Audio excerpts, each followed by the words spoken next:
اللہ پاک کے کرم سے آج آپریشن ردو فساد کو 4 سال مکمل ہو گئے ہیں۔ 22 فروری 2017 کو army chief general Qamar Javed Bajwa کی قیادت میں اس آپریشن ردو فساد کا آغاز کیا گیا تھا۔ آپریشن یہ جو ہے اس میں حکمت عملی کے 2 اہم نقطے تھے۔ ایک، عوام کا ریاست پر اعتماد آپ کہہ لیں کہ بحال کرنا، اور دوسرا دہشت گردوں کو مکمل غیر مؤثر کرنا۔ آپریشن ردو فساد سے متعلق آج پریس کانفرنس کرتے ہوئے D G ISPR major general Babar Iftikhar نے کہا کہ دہشت گردوں نے پاکستان میں زندگی مفلوج کرنے کی ناکام کوشش کی، اور آپریشن ردو فساد کا محور عوام تھے۔ اس کا دائرہ پورے ملک پر محیط تھا۔ ہر پاکستانی اس آپریشن کا حصہ اور اس کا سپاہی ہے۔ ترجمان پاک فوج نے یہ بھی بتایا کہ ملک بھر میں 3 لاکھ سے زائد انٹیلیجنس بیسڈ آپریشن کیے جا چکے ہیں، 3 لاکھ سے زائد۔ سندھ میں 1.5 لاکھ سے زائد، پنجاب میں 34,000، اور گوادر میں ہوٹل پر حملے کے دہشت گردوں کو جہنم واصل کیا گیا۔ کراچی میں چینی قونصل خانے پر حملے کو ناکام بنایا گیا۔ 750 مربع کلومیٹر سے زائد علاقے پر ریاست کی رچ بحال کی، اور 4 سال میں 353 دہشت گردوں کو جہنم واصل کیا گیا، سینکڑوں کو گرفتار کیا گیا۔ پاک فوج کی کوششوں کی جتنی بھی تعریف کی جائے کم ہے۔ قوم اپنی فوج کے ساتھ شانہ بشانہ کھڑی ہے اور کھڑی رہے گی، اور آج جو ملک میں امن و امان کی فضا ہے اس کے پیچھے ہماری پاک فوج کی بے شمار قربانی ہے۔ اس پہ بات کرنے کے لیے آج پروگرام میں نے دعوت دی ہے۔ ہمارے ساتھ موجود ہیں ریٹائرڈ اعجاز عوان صاحب، کسی تعارف کے محتاج نہیں۔ جنرل صاحب بہت شکریہ جوائن کرنے کے لیے، وقت دینے کے لیے۔ جنرل صاحب پچھلا 1 سال قدرتی آفت کا بھی سامنا کرنا پڑا، لیکن اس دوران بھی آپریشن ردو فساد نہیں روکا گیا، اور نتیجہ آج ہمارے سامنے ہے کہ ماشاءاللہ کھیلوں کے میدان آباد ہیں۔ وہ علاقے جو دہشت گردی کا گڑھ تھے اب وہاں پہ کاروباری سرگرمیاں جاری ہیں۔ گوادر کو دیکھ لیں آپ، شمالی علاقے، اور K2 دنیا کی توجہ کا مرکز بنے ہوئے ہیں۔ یہ جو اچیومنٹس ہیں میرے خیال سے بہت بڑی اچیومنٹس ہیں، ان کو آپ کیسے دیکھتے ہیں؟ جی ڈاکٹر فضا، تھینک یو ویری مچ۔ میرے خیال میں پوری قوم کے لیے بالعموم اور فورسز کے لیے بالخصوص یہ بڑا اہم دن ہے، اس اعتبار سے کہ ہم نے اس دہشت گردی کے آفریت پر قابو پانے میں بہت آگے تک ہم نکلے ہیں الحمدللہ۔ لمبا سفر ہم نے طے کیا ہے، 19 برس تک کائنیٹک آپریشن ہوئے، اور پھر پچھلے 4 سال سے انٹیلیجنس بیسڈ آپریشن، جسے ہم کہتے ہیں اپنی کامیابی کو کنسولیڈیٹ کرنے کے لیے، اور وہ دہشت گرد جو پوشیدہ ہو گئے تھے، جو چھپ گئے تھے، ان کے سیلز انڈر گراؤنڈ چلے گئے تھے، ان لوگوں کو لوکیٹ کرنے کے لیے یہ بڑا country wide broad based operation تھا، جو بڑی کامیابی سے چلا، اور جو تعداد اور فگرز ہیں وہ آپ نے بتا دیے۔ لیکن اس میں ایک جو انتہائی اہم پہلو تھا وہ تھا سول ملٹری کانفیڈنس کو بحال کرتے ہوئے انٹیگریٹ کرنا پوری نیشنل ایفرٹ کو، تاکہ ہم اس کو مل کر ساتھ چل سکیں۔ اور اس میں سول گورنمنٹ نے بھی بہت ساتھ دیا، عوام نے تو ہمیشہ سے فوج کا ساتھ دیا ہے، اور فوج عوام کی، اللہ کی مدد اور عوام کی مدد کے بغیر کچھ بھی نہیں کر سکتی تھی۔ تو قوم نے تو پہلے بھی ساتھ دیا، لیکن حکومتوں نے جس طریقے سے تعاون کیا اس میں یہ 5-6 بڑے اہم پہلو ہیں جن کو ہائی لائٹ کرنا ضروری ہے۔ ایک، جو پاک ایران بارڈر پہ فینسنگ ہو رہی ہے، اس کے لیے ڈپلومیسی چاہیے تھی، ایران کو کنونس کرنا تھا، پھر ان کے ساتھ مل کر فینسنگ کرنے کے لیے فنڈز مہیا کرنے تھے۔ یہی چیز تھی پاک افغان بارڈر کے اوپر، جو 2615 کلومیٹر لمبا ایریا ہے، اس میں 70 قلعے بننے ہیں، اور باقی فینسنگ ہونی ہے جو 86% کمپلیٹ ہو چکی ہے۔ اس کے بعد ریزنگ کرنی تھی فرنٹیئر کانسٹیبلری کے نئی، فرنٹیئر کور کے نئے ونگز کی، اور 58 ونگز ریز ہو چکے ہیں، جو ایک بہت بڑی امپلائمنٹ ہے۔ پھر پولیس اور لیویز کی تربیت کرنی تھی، یہ سارا تھا سول گورنمنٹ نے۔ اس کے لیے سول گورنمنٹ نے فنڈز مہیا کیے، اور پاکستان آرمی نے اپنی مین پاور اور ایفرٹ کے ساتھ مل کر، تو یہ ہم یہ کہہ سکتے ہیں کہ یہ نیشنل انٹیگریشن کی ایک بڑی خوبصورت مثال ہے، جس کے ذریعے عوام نے،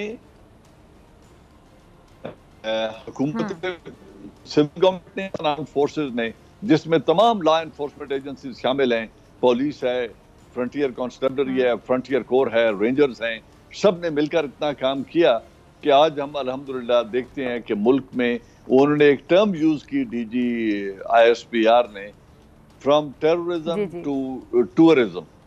تو وہ جو ایک سفر ہے دہشت گردی نے جسے روک دیا تھا، اب ٹورزم تک آج ہم دیکھتے ہیں سوات، جہاں میں نے اپنے ڈویژن کو لیڈ کیا آپریشن میں، جہاں کوئی موو نہیں کر سکتا تھا، آج لوگ فیملیز کے ساتھ وہاں جا کے پکنک کر رہے ہیں، ٹورزم ہو رہی ہے کالام تک، سوات میں، ان ویلیز میں، پھر گلگت بلتستان اور کیٹو تک کی بات ہم نے کی، اور آج وہ جو نو گو ایریا سے جس 700 کلومیٹر ایریا کی یہ بات کر رہے ہیں نارتھ وزیرستان میں، وہاں پہ لوگ جا رہے ہیں، وہاں پہ اب سڑکیں بن رہی ہیں، کالجز بن رہے ہیں، مارکیٹس بن رہی ہیں، اور انٹرنیشنل ٹریڈ جو افغانستان کے ساتھ ہوتا ہے اس کے لیے وہاں پہ فیسلٹیز کریٹ کی جا رہی ہیں۔ تو اگر ان تمام چیزوں کا جائزہ لیں تو الحمدللہ اللہ کے کرم سے بہت بڑی کامیابی ہے ہماری قوم کی۔ ٹھیک ہے جی، آگے چلتے ہیں۔ اب یہ پچھلے 4 سال کے سفر کو ہر سطح پر تسلیم کیا گیا ہے جنرل صاحب۔ ایف اے ٹی ایف پر اگر ان کی آبزرویشنز کی میں بات کروں، بڑا کام کیا گیا۔ اب کیا ایف اے ٹی ایف کے معاملے پر آپ پر امید ہیں، کس حد تک پر امید ہے کہ کیا آپ پاکستان گرے لسٹ سے نکلنے میں آپ کو لگتا ہے کہ کامیاب ہو جائے گا؟ اتنا کام کر لیا ہم نے۔ مجھے اپریہنشنز ہیں، اور میں یہ چاہوں گا کہ خدا کرے میرے اندازے غلط ثابت ہوں اور پاکستان گرے لسٹ سے نکل جائے، لیکن مجھے ایسا ہوتا لگتا نہیں۔ یہ نہیں کہ پاکستان نے کام نہیں کیا ہے، پاکستان نے بہت کام کیا ہے، امریکہ کے ساتھ بہت تعاون کیا ہے، اور دہشت گرد تنظیموں کے خلاف کام جس کی وجہ سے آپ کو لگتا ہے کہ نہیں نکل سکیں گے؟ کیا فلاز ہیں، کیا کمیاں رہ گی، ان کو کیسے فکس کیا جا سکتا ہے؟ معاملہ کیسے بہتر کیا؟ کمیاں نہیں رہ گی، کمیاں نہیں رہ گی۔ اب جو ایک سوچ میں تبدیلی مجھے نظر آ رہی ہے جو بائیڈن کی طرف سے، انہوں نے کہا ہے میں افغان جو پیس پروسیس تھا اور جو 1 مئی کو نکلنے کی تاریخ تھی اور جو معاہدہ کیا گیا تھا، میں اس پالیسی کو ریویو کر رہا ہوں۔ ریویو کا مطلب یہ ہے کہ جو کمٹمنٹ دی گئی تھی افغان مجاہدین کو کہ 1 مئی تک تمام کولیشن فورسز نکل جائیں گی، جو تقریباً اس وقت 8,500 سے 12,500 کے قریب ہیں، اگر وہ نہیں نکلتے تو پھر طالبان کا جو ریئیکشن آئے گا اس کے اگینسٹ، جو وہاں کے حالات ہو سکتے ہیں وہ ایک نیگیٹو ٹرن لے سکتے ہیں، کیونکہ پہلے بھی امریکہ اپنی محبت میں یا خوشنودی میں نہیں نکل رہا تھا، طالبان نے اسے مجبور کیا تھا کہ وہ ٹیبل پہ بیٹھیں، اور Pakistan went out of the way, اور بہت محنت، کوشش اور پرسویشن کے بعد طالبان کو ٹیبل پہ بٹھایا تھا۔ اب اگر امریکہ اور افغان حکومت اپنا ارادہ بدل رہی ہے تو پھر پاکستان پر دباؤ آئے گا کہ جی نہیں، آپ کو بہت کچھ کرنا ہے، اور اب آپ نے طالبان پر اپنا انفلوئنس یوز کریں، وہ سیز فائر کر دیں، وہ تمام ایکٹیویٹیز روک دیں، جو پاکستان کر نہیں سکتا ہے، یہ پاکستان کے بس میں نہیں ہے۔ پاکستان چاہے گا کہ یہ ہو جائے، پاکستان یہ بھی چاہتا ہے افغانستان میں امن قائم ہو، پاکستان اس بات کو بھی ریئلائز کرتا ہے کہ افغانستان کے امن سے پاکستان کا امن مشروط ہے، وہاں پہ ٹریڈ بھی بڑھے گا، تجارت بھی ہوگی، ریفیوجیز بھی واپس چلے جائیں گے، یہ تو پاکستان تو چاہتا ہے۔ لیکن اگر وہاں طالبان کا ریئیکشن آتا ہے تو پھر وہ ہمیں ڈو مور دوبارہ سننا پڑے گا جو بائیڈن سے، اور اس ڈو مور کی چابی کو گھمانے کے لیے ہو سکتا ہے وہ پاکستان کو مزید کچھ عرصہ گرے لسٹ میں رکھیں، لیکن میں چاہوں گا کہ میرا اندازہ غلط ثابت ہو۔ صحیح، گہری بات، ہاں ٹھیک ہے جی، گہری بات آپ نے کی۔ ٹھیک ہے، آگے چلتے ہیں۔ جنرل صاحب، افغان امن کے حوالے سے ترجمان پاک فوج نے کہا ہے کہ جی ہمیں اس بات کا اچھی طرح پتہ ہے کہ افغانستان کے امن سے پاکستان کا امن جڑا ہے۔ پاکستان نے 2 ٹوک الفاظ میں کہہ دیا کہ افغان امن عمل میں پاکستان کسی فریق کی حمایت نہیں کرے گا۔ اب بھارت کو پاک افغان تعلقات اتنے زیادہ کیوں کھٹک رہے ہیں؟ اس حوالے سے مودی کیوں اتنی بکلاہٹ کا شکار دکھائی دے رہے ہیں؟ دیکھیں، مودی نے اور اجیت دووال نے ایک نیگیٹو پروپیگنڈا کیا تھا جو ابھی دنیا کے سامنے ایکسپوز بھی ہو چکا ہے۔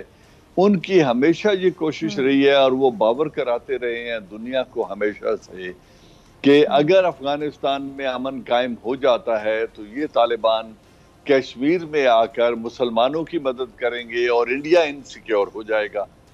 یہ نیریٹو وہ بیچنے کے لیے ہر حربہ انہوں نے استعمال کیا ہے۔ دوسرا، وہ سمجھتے ہیں کہ اگر وہاں امن قائم ہو گیا تو وہاں سے بیٹھ کر پاکستان کے اندر جو وہ دہشت گردی کر رہے ہیں، جو سی پیک کو سیبوٹاج کرنے کی کوششیں ہیں، جس طریقے سے وہ تحریک طالبان پاکستان اور بی ایل اے کی مدد کر رہے ہیں آسانی کے ساتھ، وہ مدد ناممکن ہو جائے گی اور وہ حربے کامیاب نہیں ہوں گے۔ تو ان دو وجوہات کی وجہ سے ہندوستان نہیں چاہتا کہ وہاں امن ہو، اور جو موجودہ اشرف غنی گورنمنٹ ہے وہ چونکہ بینیفیشری ہیں امریکن امداد کے، جو 4.5 بلین ڈالرز انہیں اینول ملتی ہے فورسز کے لیے، اس میں وہ اقتدار کے مزے بھی لے رہے ہیں، پیسہ بھی بہت زیادہ ہاتھ میں آ رہا ہے جس کی کوئی اکاؤنٹنگ نہیں ہے، کوئی آڈٹ نہیں ہونا. تو وہ بھی چاہتے ہیں کہ یہ نظام چلتا رہتا تو بہتر تھا، اگر طالبان آ گیا تو یہ ہمارا کام تو رک جائے گا. تو یہ جو سٹیٹس کو فورسز ہیں یہ چاہتی ہیں کہ وہ پہلے والے حالات یا جس طرح ہے امریکن یہاں بیٹھے رہیں، کچھ نہ کچھ نظام چلتا رہے، لیکن طالبان کو حکومت میں شیئر نہ دینا پڑے. تو یہ جو ایک کنفلکٹنگ سوچ ہے، اور ہندوستان جس مقصد کے لیے افغانستان کو استعمال کرنا چاہتا ہے وہ مقصد ان کے ہاتھ سے نکل جائے گا. لہٰذا وہ چاہتے ہیں کہ پاکستان پر الزام لگایا جائے، اور اس دہشت گردی اگر جاری رہے اور امریکہ نہ نکلے تو ان کے حق میں بہتر ہے. ٹھیک ہے، اچھا آگے چلتے ہیں جی. آخری سوال پہ مجھے آپ کا شکریہ ادا کرنا ہے. سوشل میڈیا پر پاکستان مخالف یہ جو پروپیگنڈا بھارت کا دیکھنے کے وتیرہ بن چکا ہے، اب اس کو روکنے کے لیے بڑے اقدامات کیے جا رہے ہیں، بلکہ قابل ذکر اقدامات کیے جا رہے ہیں. جنرل صاحب، یہ سوشل میڈیا پہ نفرت انگیز مواد کے خلاف آپ دیکھ رہے ہیں کہ بہت زیادہ کام ہو رہا ہے. اب بھارت کی گھٹیا ترین حرکت ہے، سب کو پتہ ہے، یہ باز نہیں آ رہا ہے. اب تو ان کو باز آ جانا چاہیے، کیونکہ دنیا بھر کے سامنے ان کا مکروہ چہرہ بے نقاب ہو گیا، ایکسپوز ہو گیا کہ کس طرح یہ سازش کرتے ہیں اور کس طرح یہ کیا کیا کچھ کرتے ہیں پاکستان کے خلاف، پاکستان کا امیج خراب کرنے کے لیے. تو اب بھی ان کو شرم نہیں آ رہی ایکسپوز ہونے کے بعد بھی، جب دنیا ان کو دیکھ چکی ہے؟ دیکھیے، موجودہ حکومت ہندوستان کی اور مورالٹی کا تو ذکر ہی نہ کریں، لیکن ان کی کریڈیبلٹی بہت ڈینٹ ہوئی ہے. اس میں کوئی رائے نہیں ہے کہ پوری دنیا اب ان کی درست بات کو بھی ماننے میں دیر لگائے گی، کیونکہ انہوں نے اتنا جھوٹ بولا ہے 15 سال، اور جس طریقے سے وہ یورپین یونین ڈس انفو لیب وغیرہ میں ایکسپوز ہوئے ہیں، جس طریقے سے انہوں نے ہیومن رائٹس وائلیشن کی ہیں، اس اعتبار سے ان کی کریڈیبلٹی تو دنیا میں بہت ڈینٹ ہوئی ہے. لیکن ہمارے پاس یا دنیا کے پاس، بالخصوص ہمارے پاس کوئی ایسا مؤثر ٹول نہیں ہے جس کے ذریعے ہم یہ جو سوشل میڈیا کے بڑے نام ہیں، واٹس ایپ ہے، فیس بک ہے، انسٹاگرام ہے، یا یہ چیزیں ہیں، ان کو روک سکیں، کیونکہ ان کے آفیسز ہمارے ملک میں نہیں ہیں، ان پر ہمارا انفلوئنس نہیں ہے. انڈیا بہت بڑی مارکیٹ ہے، اور سافٹ ویئر ٹیکنالوجی میں انڈیا ہم سے بہت آگے ہے. تو ہمیں ٹیکنالوجیکل ڈس ایڈوانٹیج بھی ہے، اور اس طریقے سے سوشل اور پولیٹیکل ڈس ایڈوانٹیج بھی ہے کہ اس ان ایڈیٹڈ میڈیا سے جو اگلے جانے والا زہر ہے اس کو روکنے کے لیے ابھی تک ہمارے پاس کوئی مؤثر ٹول ہمارے ہاتھ میں نہیں ہے. اب اس کا ایک ہی طریقہ ہے کہ یوتھ کو باہنر بنایا جائے، سافٹ ویئر پہ جو لوگ کام کر رہے ہیں ان کو آگے لایا جائے، اور بڑی سٹرانگ تھیمز بنا کر وہ لوگ جو سوشل میڈیا میں ان ہیں، جن کی فالوئنگ بہت زیادہ ہے، ان کے ذریعے اپنے نیریٹو کو دنیا کے آگے لے جایا جائے. لیکن یہ ایک لانگ ڈرون ریس ہے، اس میں وقت لگے گا، اور فی الحال انڈیا کو اس میدان میں برتری حاصل ہے. ٹھیک ہے جی، بہت شکریہ جنرل اعجاز امان صاحب آپ کے وقت کے لیے، تجزیے کے لیے. سبسکرائب کریں اور بیل دبائیں تاکہ کوئی خبر رہ نہ جائے.